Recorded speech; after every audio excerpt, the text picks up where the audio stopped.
یہ جو ہے آپ کو معلوم ہے افغانستان میں چوری ختم، ڈاکہ ختم، چند سزائیں نافذ کی گئی ہیں۔ ہمارے ہاں کہہ دیتے ہیں جی یہ اگر چور کا ہاتھ کاٹا جائے گا تو آدھا ملک جو ہے پاکستان کا وہ ہاتھ کٹوں والوں کا ہو جائے گا۔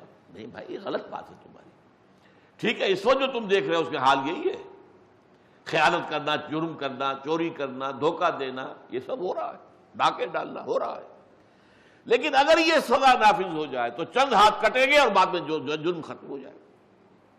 جبکہ امریکہ جیسے ملک میں جہاں تعلیم انتہا پر پہنچی ہوئی ہے، ذرائع ابلاغ کتنے ہیں، وہ اپنے آپ کو مہذب سمجھتے ہیں، موسٹ ہینس کرائم، انتہائی گھناؤنا جرم وہاں پر موجود ہے، جرم کو ایریڈیکیٹ نہیں کر سکتے، ناممکن، بڑھتا چلا جا رہا ہے۔ اس کی وجہ کیا ہے؟ اسلام میں وہ سزائیں ہیں۔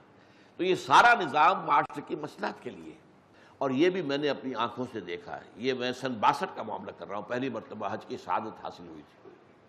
اب کتنے برس ہو گئے؟ یعنی سمجھئے کہ 46 برس ہو گئے کہ یہ جو منی ایکسچینجر ہوتے ہیں ان کے وہاں پر ٹیبلز لگی ہوتی ہیں سڑک کے اوپر کنارے پر، یہاں ادھر جو ہے ڈالرز کا تھبا پڑا ہے، ادھر پاؤنڈز پڑے ہیں، ادھر جو ہے ریال پڑے ہیں، ادھر پاکستانی روپے پڑے ہیں۔ اور وہ کیا کرتے تھے اذان کے وقت؟ صرف اس پر چادر ڈال کر بستی چلے گئے، کوئی اندیشہ نہیں کہ چوری ہو جائے گی، کوئی تالا نہیں، کوئی یہاں کچھ نہیں، صرف چادر اوپر ڈال دی اور گئے۔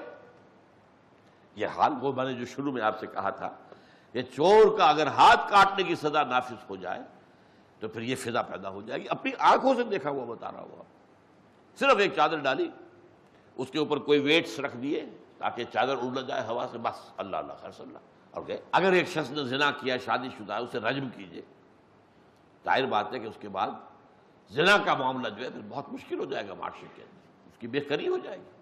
یہ کہتے ہیں اسلامی سزائیں وحشیانہ ہیں، ہاتھ کاٹ دینا، رجم کر دینا، یہ سزائیں تو بڑی وحشیانہ ہیں۔